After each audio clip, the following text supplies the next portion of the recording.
La Tierra hace 450 millones de años. Un próspero mundo acuático, lleno de extrañas y sorprendentes criaturas. Un paraíso oceánico. Pero un asesino del espacio se dirige hacia él.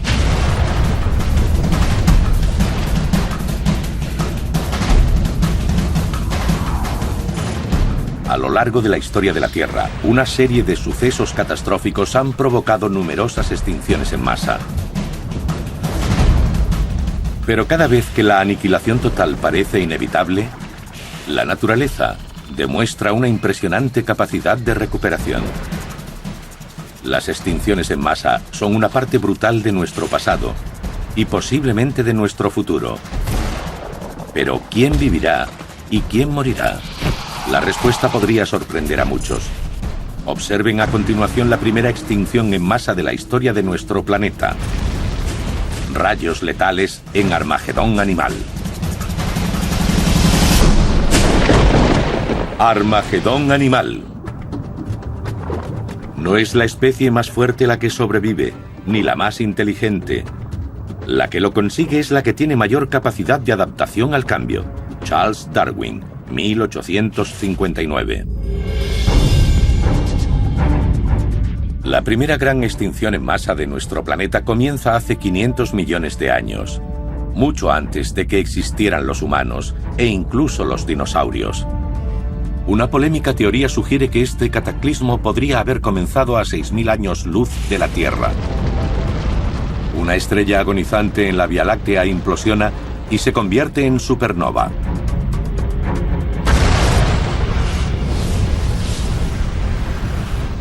Inmensos rayos de energía salen disparados de sus polos. Un rayo gamma estalla. Se trata de la explosión más grande conocida en el universo. La explosión, que dura 10 segundos, contiene más energía que 1000 soles. Los letales rayos arrasan violentamente el cosmos a la velocidad de la luz, en dirección a un pequeño planeta azul, la Tierra. Si hubiésemos estado más cerca, habría acabado con la atmósfera del planeta. Habría sido un precioso día soleado o nuboso y de repente el aire desaparecería. Habría salido volando por el espacio. El estallido de un rayo gamma es la fuerza más destructiva del universo. Y si se produjera cerca de la Tierra, no habría posibilidad de sobrevivir para ningún tipo de vida. Literalmente arrasaría la superficie del planeta, convirtiéndola en un desierto sin vida. Nadie sabe con seguridad qué causó esta extinción en masa. La explosión de un rayo gamma es la teoría que se impone. Si están en lo cierto, la cuenta atrás a otra extinción en masa en el planeta ya ha comenzado.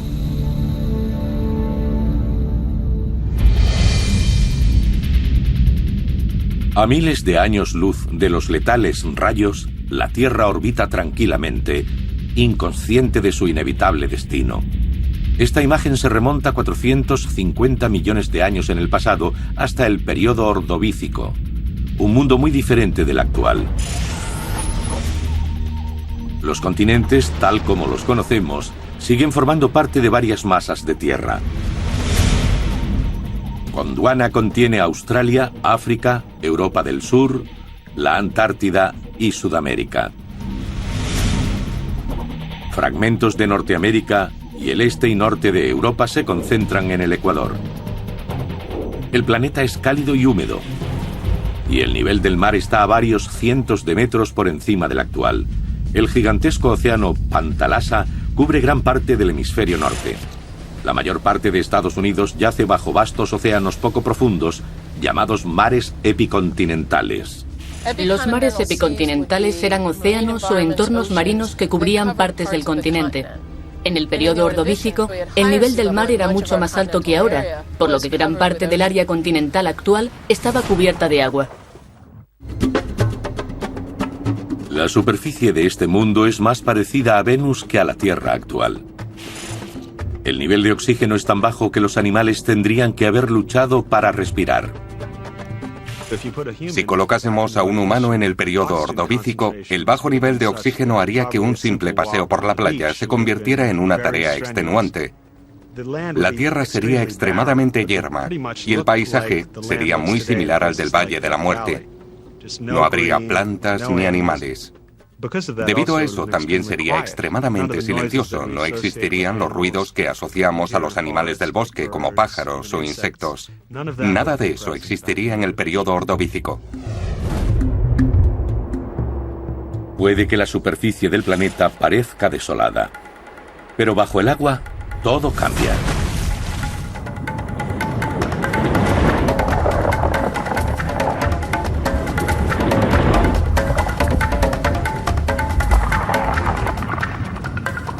Este rico paisaje marino será un día un desierto bajo los neones de Las Vegas. Pero en este periodo es una comunidad viva por derecho propio, un inmenso arrecife de coral lleno de habitantes extraños. Se suele creer erróneamente que hace 500 millones de años no existía nada. Había muchas cosas, aunque diferentes de las actuales. Los organismos vivían en el fondo del mar, en el agua y sobre el sedimento. Gran parte del oeste de Estados Unidos era un hábitat submarino poco profundo, y en el centro del país, como en Cincinnati y parte de los Apalaches, los hábitats eran muy distintos a los actuales.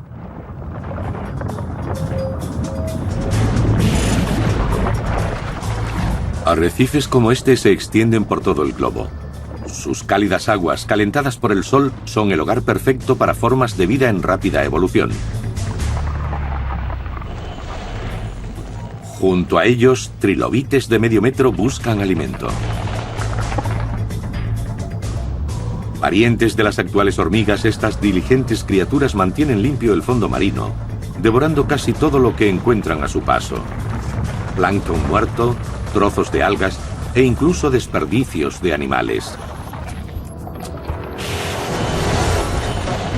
Comparten su territorio con un recién evolucionado Astraspis, una de las pocas especies de peces primitivas de la Tierra. Con tan solo 15 centímetros de longitud, esta pequeña criatura nos cabría en la palma de la mano. Pero este animal tiene una mutación nunca vista antes, una primitiva espina dorsal. Fósiles de Astraspis descubiertos a comienzos del siglo XX revelan una vaina fibrosa a lo largo de su lomo que protegía una espina dorsal. Esa misma estructura está presente en nuestros propios cuerpos. Cuesta creerlo, pero esta sencilla criatura es el ancestro de todos los vertebrados del planeta, aves, reptiles y mamíferos, incluido el hombre. Nuestra existencia depende totalmente de la supervivencia de este grupo. Y por el momento no tiene muchas posibilidades a su favor. Eran criaturas muy diferentes en muchos sentidos. No eran depredadores. Se alimentaban de desperdicios, microbios y algas. Más bien eran presas. Al otro extremo de la cadena alimentaria, un superdepredador controla el mar.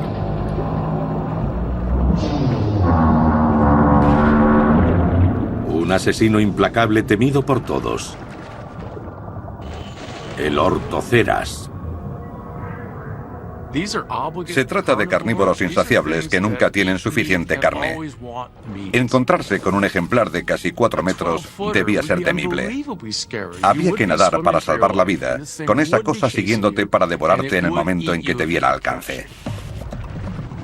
El gran tiburón blanco de su época, el ortoceras, es una máquina de matar perfectamente diseñada de hasta 6 metros de largo, con un hambre insaciable. Un caparazón recto lleno de cámaras de aire mantiene a flote a esta bestia de 135 kilos. Se desliza por el agua absorbiéndola y expulsándola por un pequeño tubo muscular en la base de su concha. Es la versión ordovícica de un motor a propulsión. Por ese motivo, los ortoceras nadan mejor hacia atrás. Tenían un sistema de propulsión a chorro, así que no nada constantemente como un pez, sino que va impulsándose. Si uno se encontrara de frente con un ortoceras, solo le vería la parte de atrás de la concha. Tendría que rodearlo para ver la cabeza y los tentáculos. A pesar de que los ortoceras tienen el poder supremo, existe competitividad. Los escorpiones de mar gigantes llamados euriptéridos se enfrentan a ellos por los mejores territorios.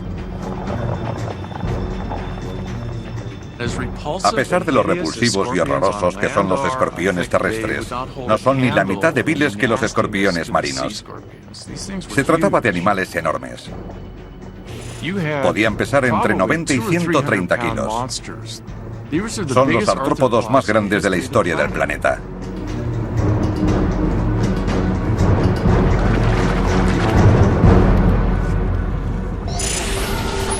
Los euriptéridos son enormes, con 2 metros de largo y tan pesados como un hombre muy fornido.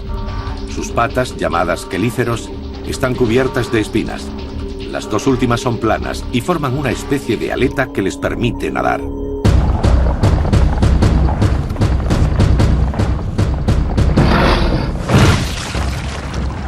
Sus enfrentamientos con los ortoceras son luchas a muerte que parecen sacadas de una película de ciencia ficción. Creo que se venderían muchas entradas para ver un combate entre esos dos.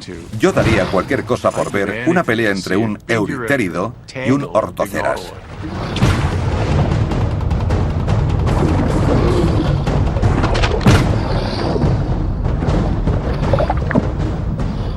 Pero todo está a punto de cambiar. Para siempre.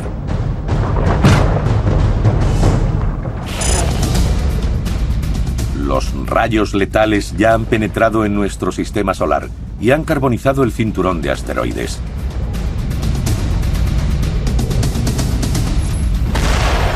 El hecho de que la explosión de un rayo gamma alcance la Tierra es tan extraño que los científicos creen que solo pasa una vez cada 500 millones de años. Este impactará contra el planeta antes de que acabe el día. Para el que nace, la muerte es segura. Y para el que muere, seguro es el nacer. Bhagavad Gita, siglo V a.C.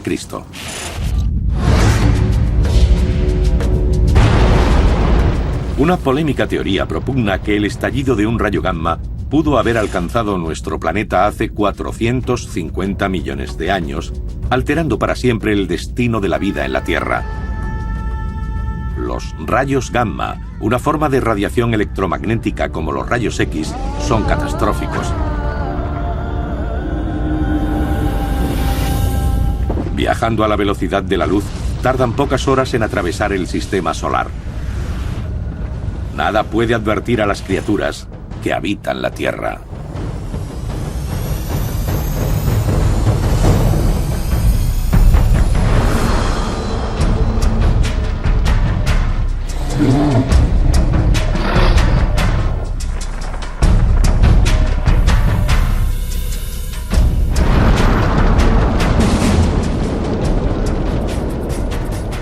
Llega la hora cero. El rayo gamma arrasa las capas superiores de la atmósfera con una fuerza astronómica.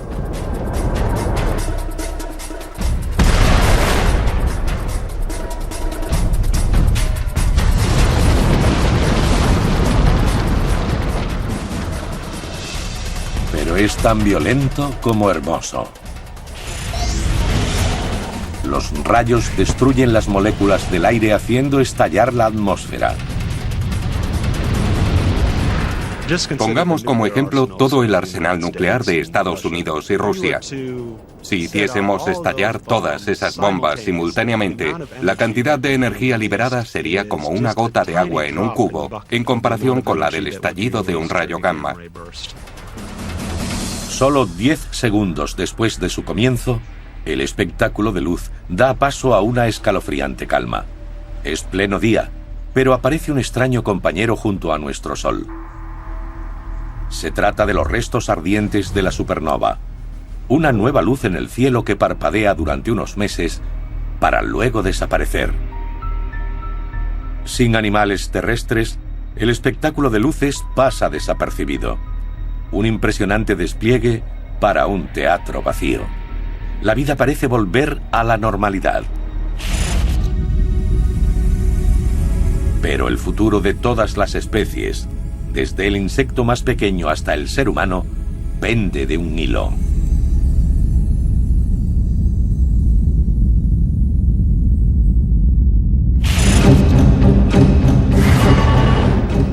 Han pasado 24 horas tras la explosión del rayo gamma.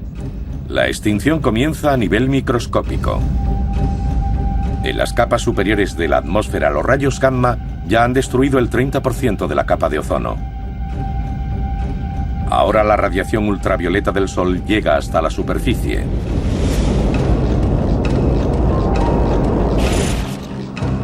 La luz es insoportablemente intensa, 50 veces más que en el desierto del Sáhara.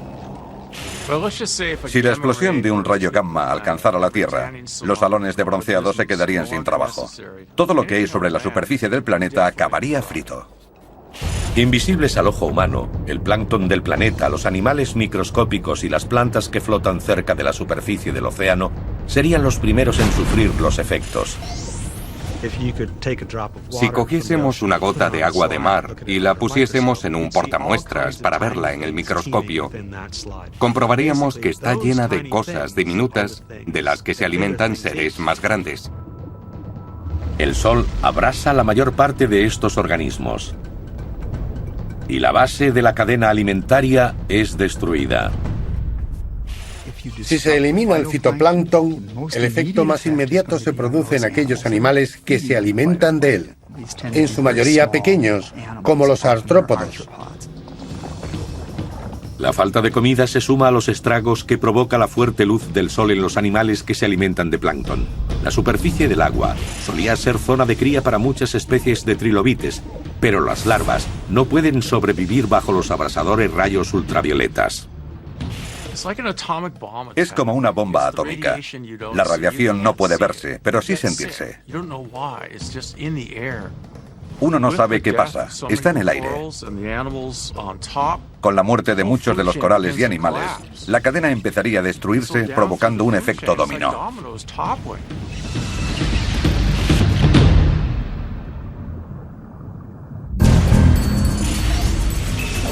La radiación ultravioleta es más intensa en los trópicos. Los arrecifes de coral mueren. El desastre comienza aquí. En casi todos los rincones del globo, los corales empiezan a morir de hambre. La devastación causa estragos en la cadena alimentaria. Cada vez más animales sufren de inanición. A medida que pasan las semanas, la destrucción de los arrecifes aumenta. Los corales están formados por colonias de animales, pero también alojan diminutas plantas llamadas zooxantelas. Estas se alimentan de sus tejidos y recorren los océanos devorándolos. Y no tardaríamos en verlas adoptar un tono grisáceo fantasmagórico.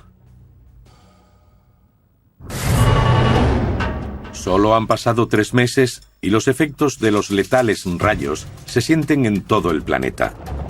Es la estación de apareamiento para estos Nautilus. Estos parientes de los ortoceras son generalmente pequeños y cabrían en la palma de la mano. Pero el diseño en espiral de la concha aporta mucha más maniobrabilidad que uno recto. Los rituales de apareamiento son más importantes que nunca. La supervivencia de la especie está en juego. Las hembras persiguen a los machos. Cuanto más colorida sea la concha, más irresistible la encuentran. La reproducción tenía mucho que ver con la supervivencia de la especie. Pero la forma de reproducirse también estaba marcada por el modo de vida de los ejemplares adultos.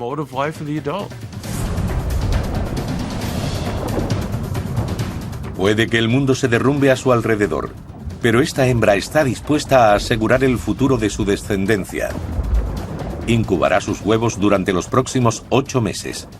Solo el tiempo dirá si sus esfuerzos son en vano.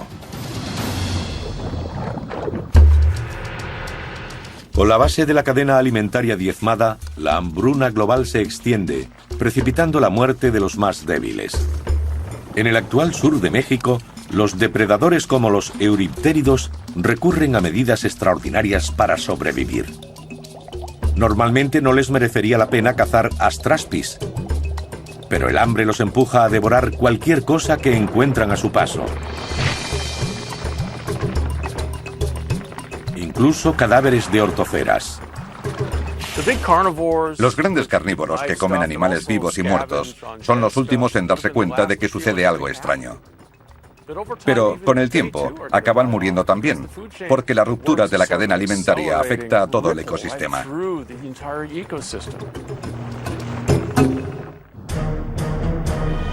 En la actual costa atlántica de Norteamérica, los ortoceras gigantes abandonan los arrecifes en busca de comida y se aventuran en aguas más salobres.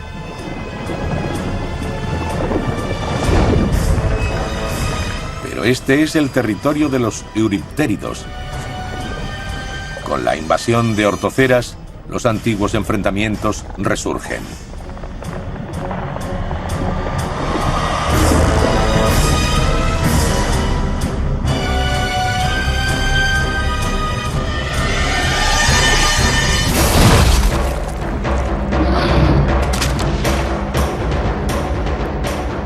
Puede que este sea el territorio de los euriptéridos, pero la suerte está a favor de las criaturas más grandes. Y los ortoceras se dan un banquete. Solo unos cuantos euriptéridos consiguen escapar.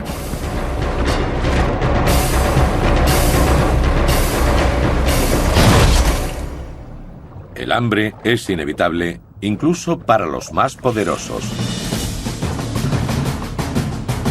A medida que se intensifica el apocalipsis del rayo gamma, la extinción amenaza a todas las especies.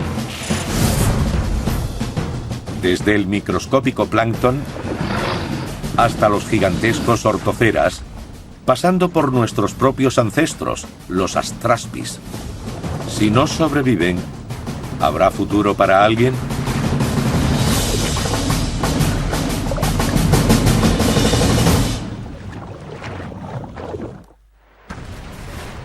El estudio de las extinciones en masa es uno de los campos más controvertidos de la paleontología. La escasez de fósiles, las pruebas contradictorias y la dificultad para averiguar las causas de estos desastres contribuyen a crear acalorados debates. Pero ¿cómo saben los científicos que se produjeron extinciones en masa?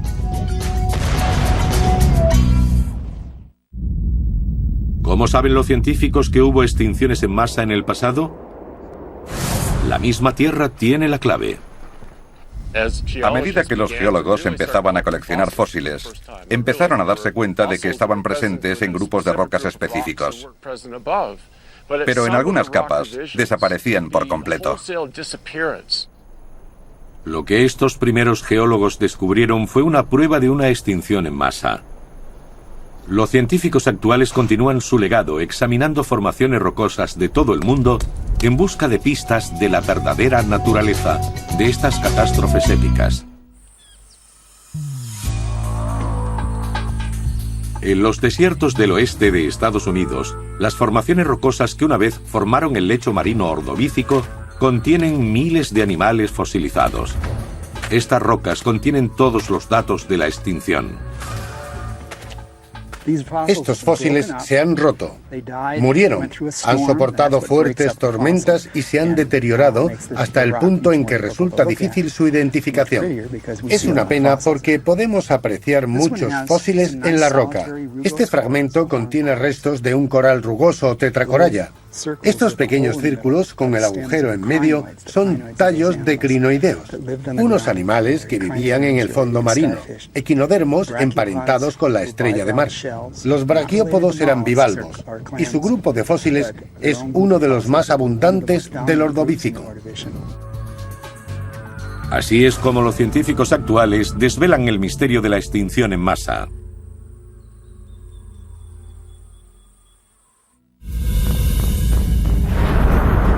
Según una teoría polémica pero convincente, un rayo gamma estalla produciendo una supernova, que da lugar a la primera gran extinción en masa de la historia del planeta. Los rayos provocan una terrible reacción en cadena, que amenaza a la vida en la Tierra, la presente y la futura. 8 meses después del desastre, el mundo ha cambiado radicalmente. Las moléculas de la atmósfera giran en torno al globo creando una tóxica mezcla de gases.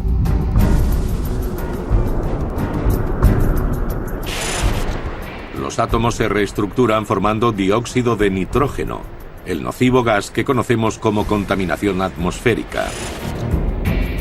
La gruesa capa de aire pútrido bloquea los rayos solares. La temperatura desciende 18 grados centígrados. En lo que será el norte de Europa, la bajada de la temperatura del agua no beneficia a los Nautilus. Sus huevos, puestos varios meses antes, no se desarrollan normalmente. Las frías aguas retardan el crecimiento del embrión. Una invitación a las hambrientas bacterias a devorarlos. La especie está en peligro. Los organismos están adaptados a su entorno. Si ese entorno cambia, tienen problemas. Si cambia de una forma radical, mueren. Si cambia solo un poco, siguen con vida, pero no se reproducen. Las pocas crías que consiguen salir adelante nacen en un entorno inhóspito e implacable. Pasarán la mayor parte de su corta vida buscando alimento desesperadamente.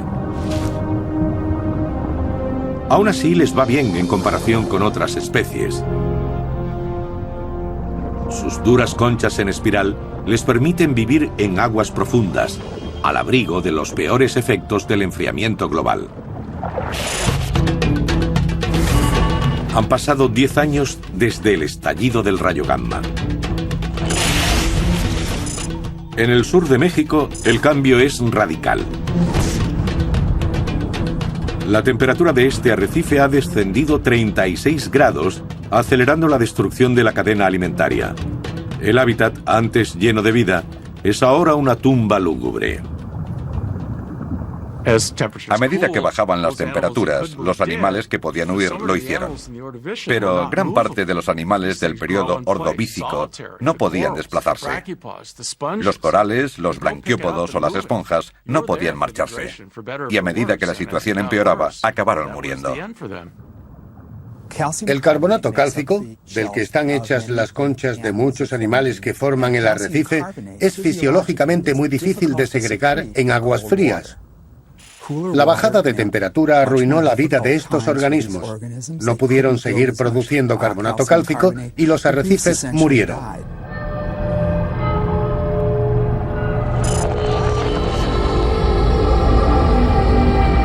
Este es otro de los catastróficos efectos secundarios del enfriamiento global. Un clima letal e impredecible. Las condiciones meteorológicas eran increíblemente inestables. Por primera vez en millones de años, se producen grandes variaciones en la temperatura que originan fuertes corrientes oceánicas, que a su vez hacen empeorar el clima.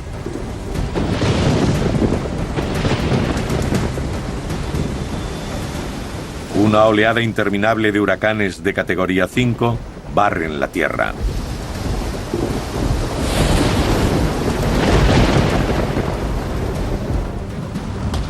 Los debilitados animales de los arrecifes son golpeados contra las rocas.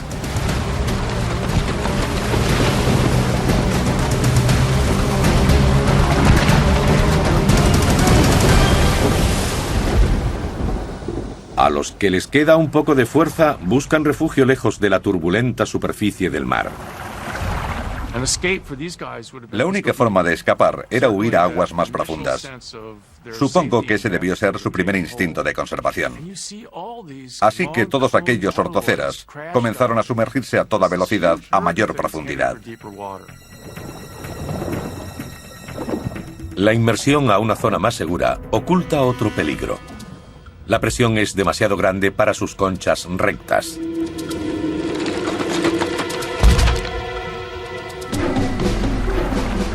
Irónicamente, el mayor depredador del planeta se convierte en víctima.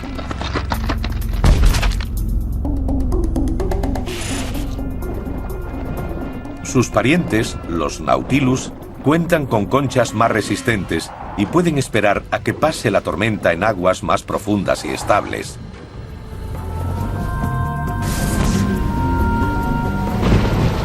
Continuas tormentas azotan la Tierra.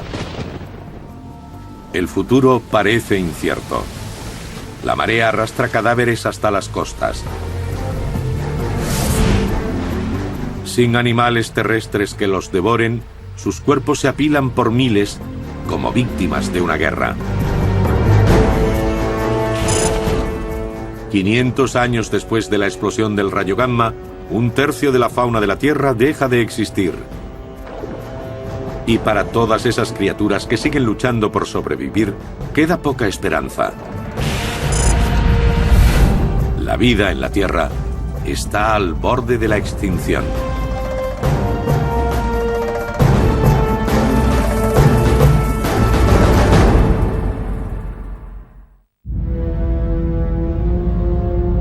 Hace 450 millones de años, la Tierra vivió su primera extinción en masa. Una controvertida teoría sostiene que la explosión de un rayo gamma alcanzó la Tierra, destrozando nuestra atmósfera y dañando la capa de ozono. La luz del Sol llegó hasta el planeta, rompiendo la cadena alimentaria.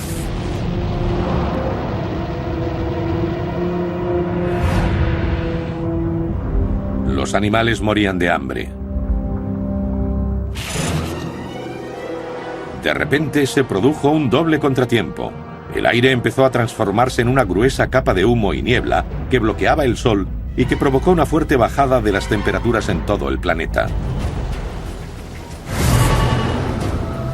150.000 años después del impacto de los letales rayos, la vida en la Tierra está completamente destrozada.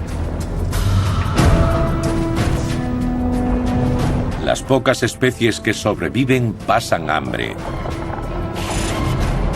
Los ortoceras eran los antiguos soberanos de este territorio, las ballenas asesinas del Ordovícico. Ahora débiles y enfermos buscan carroña desesperadamente. Para ellos, el mundo es muy diferente. Año tras año el planeta se enfría cada vez más.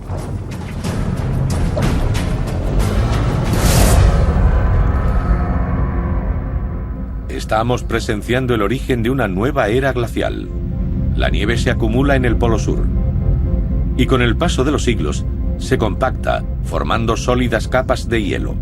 Glaciares inmensos que avanzan poco a poco hacia el norte por Gondwana, un supercontinente situado sobre el Polo Sur. Los glaciares absorben grandes cantidades de agua del mar, haciendo que sus niveles desciendan hasta 60 metros. El agua absorbida del océano provoca un descenso en el nivel del mar. Cuanto más hielo hay, menor es ese nivel. Al final, drenó los mares poco profundos que cubrían los continentes, dejando a muchos organismos sin su hábitat natural. La pérdida de los mares poco profundos acaba con más especies que la propia explosión. Actualmente vivimos en una era glacial y nos preocupa el deshielo. Todos hemos visto mapas del futuro de Norteamérica y de cómo las aguas se tragarán Florida, Manhattan y todas las tierras bajas. Esto es básicamente lo contrario. Un trozo de continente sale a la superficie a medida que los glaciares crecen. Sorprendentemente, en esta nueva era glacial algunos animales resultan ser bastante flexibles. Nuestro ancestro, el Astraspis, sigue viviendo en los mares poco profundos. Este primitivo vertebrado soporta el agua fría mejor que otras criaturas marinas. Pero la clave de su supervivencia es su voracidad, que le permite comer cualquier cosa disponible. Los más selectivos a la hora de comer tienen problemas. En situaciones así, hay que comer cualquier cosa disponible. Si la presa de un carnívoro específicamente adaptado desaparece, este no tarda en extinguirse. El Astraspis se adapta e incluso prospera en la adversidad. Y pronto toda una nueva variedad de peces comienza a evolucionar. En estas nuevas especies, los huesos y músculos que forman las agallas adoptan una nueva función: clasificar y mover grandes trozos de comida por la garganta. Toda mandíbula del mundo vertebrado, ya sea para masticar alimentos, morder presas o hablar, es el resultado de esta impresionante forma de adaptación. Otro de los animales que persevera es el euriptérido. Este depredador también se adaptó a la reducción de los niveles marinos y consiguió sobrevivir ocupando el nicho de los ortoceras en la cadena alimentaria. Una de las claves de su supervivencia reside en su tamaño. Al ser más pequeños que los ortoceras, necesitan menos comida. En las costas de todo el mundo, la bajada del nivel del mar crea paisajes extraños. Los esqueletos de los arrecifes coralinos sobresalen en la superficie. Allí donde antes reinaban los ortoceras, hay ahora un puñado de precavidos supervivientes que buscan carroña en un entorno yermo. Muchas plantas y animales están tan adaptadas a su entorno que el mínimo enfriamiento, especialmente en el caso de las criaturas tropicales, es una sentencia de muerte. Si cogiéramos una gran jarra de cristal y metiésemos en ella una isla de Hawái para enfriarla durante meses, al cabo del tiempo no habría vida. A medida que los glaciares se abren camino por los subtrópicos, empiezan a aparecer grandes icebergs. Bajo la superficie, amenazan con destruir todo a su paso.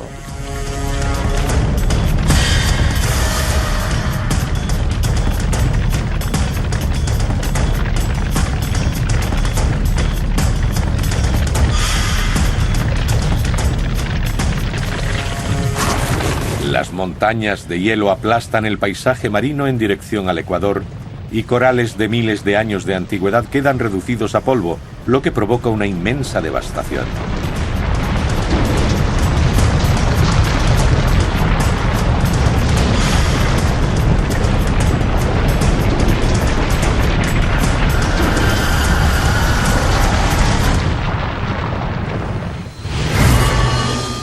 Un cuarto de millón de años tras el comienzo de la extinción, el nivel del mar sigue bajando.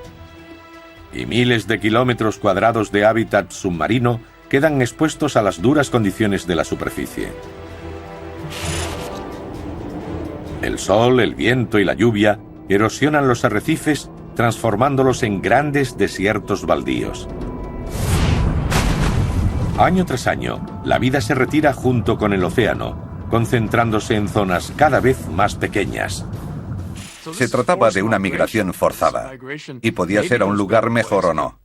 La temperatura del agua y las corrientes submarinas habían cambiado. Las condiciones del mundo tropical pasaron a ser más bien templadas y luego frías, y todo ello contribuyó a la extinción. La explosión de una supernova causa estragos en el planeta Tierra, pero la extinción en masa aún no ha terminado.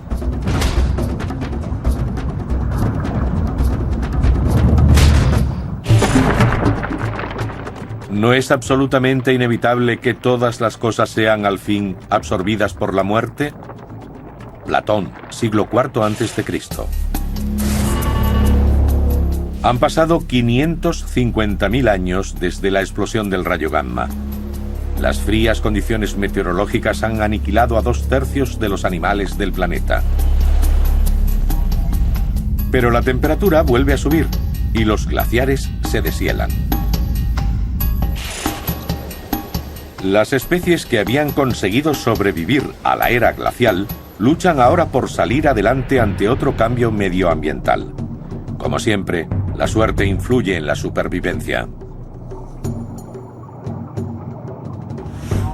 Lo que más destaca de la extinción en masa del periodo ordovícico es que la clave para sobrevivir fue la distribución geográfica de las especies. Si la misma especie estaba presente en 5 o 6 continentes, tenía muchas probabilidades de seguir adelante. Si solo estaba presente en uno, era probable que desapareciera. Los ortoceras consiguen regresar, pero son una débil sombra de su pasado. Antes solían crecer hasta 6 metros, ahora no llegan ni a la mitad. Son mucho más débiles que sus antepasados y viven bajo la amenaza constante de un ataque.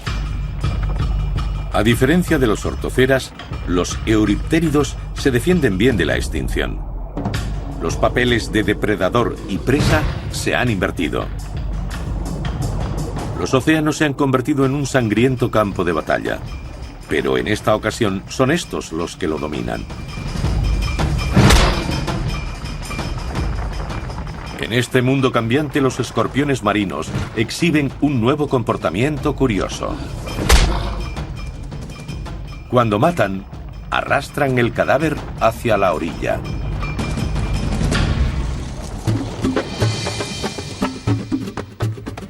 Y aunque parezca increíble, algunos de ellos incluso se aventuran al exterior. Es posible que el cambio en el nivel del mar haya acelerado el proceso evolutivo de los pulmones laminares, como los de los insectos actuales. En el abdomen de los euriptéridos hay montones de bolsas de aire organizadas como las páginas de un libro. La sangre del escorpión circula a través del tejido, absorbiendo el oxígeno del aire. Una adaptación sorprendente nacida del instinto de conservación. Una extinción en masa es como el fertilizante de un jardín recién plantado. Crecen muchas cosas. Algunas las esperamos y otras son totalmente nuevas. Si la extinción en masa no hubiese tenido lugar, las especies de animales y plantas que existen actualmente en el planeta serían muy diferentes.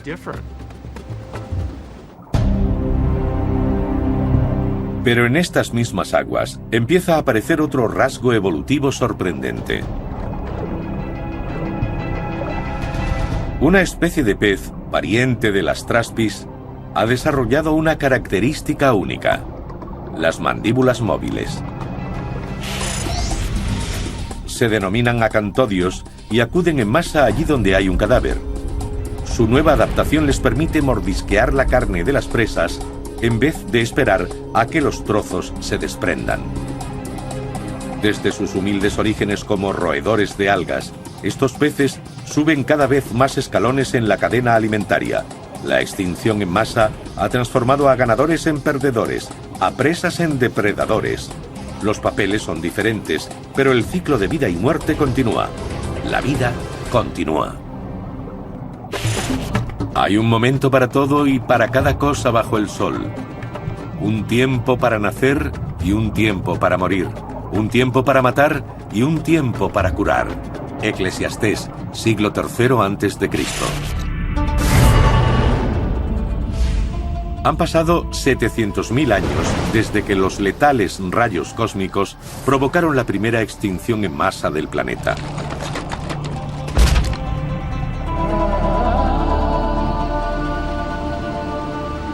Ahora la Tierra parece estar superando los efectos del desastre.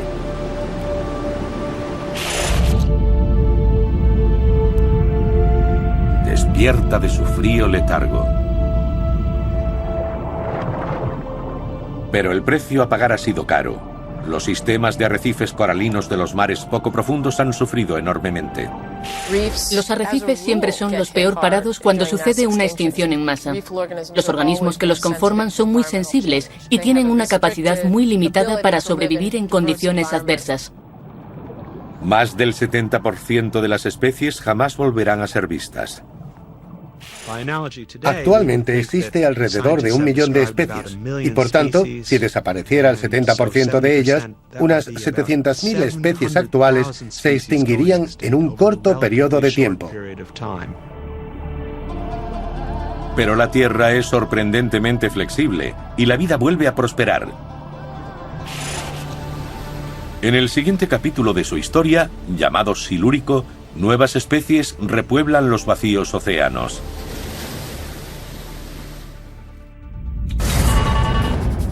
Han pasado 3 millones de años desde el estallido del rayo gamma. La Tierra vuelve a tener un clima tropical.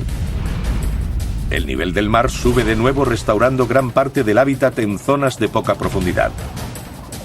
Nuevos y extraños animales evolucionan junto a las criaturas previas a la extinción. Los efectos de la extinción ordovícica son bastante interesantes. En cuanto a cambios ecológicos, es probablemente la menos efectiva de las 5 grandes extinciones de la historia de la Tierra. Muchos animales desaparecieron, pero la diversidad y la cantidad de organismos diferentes que aparecieron tras ella es prácticamente equivalente. En mar abierto, los peces con mandíbula, como los acantodios, nadan junto a especies más primitivas, sus parientes, los astraspis, que no tienen mandíbula. Incluso empiezan a invadir los lagos y ríos de agua dulce.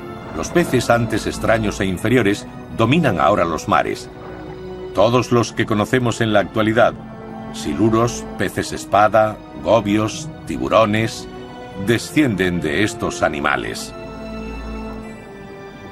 A medida que pasan los siglos, nuevas variedades se extienden de polo a polo sin ser conscientes de lo que sufrieron sus antepasados ni de lo frágil que es en realidad su mundo. Nuevos y temibles depredadores los esperan en estos hábitats, incluido un supereuriptérido. Sin más ortoceras que controlen la población, los escorpiones marinos han evolucionado hasta convertirse en grandes monstruos.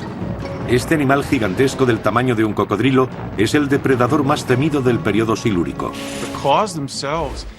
Sus pinzas tenían extensiones como agujas para sujetar mejor a sus presas, desgarrarlas o ensartarlas. Contaban con fuertes mandíbulas y probablemente eran capaces de nadar a gran velocidad.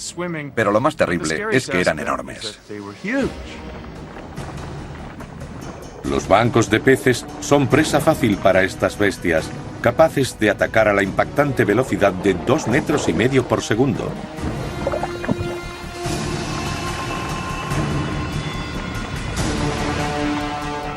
La supervivencia de los peces reside en el número. Al desplazarse en bancos pueden permitirse perder a unos cuantos individuos y aún así preservar la comunidad.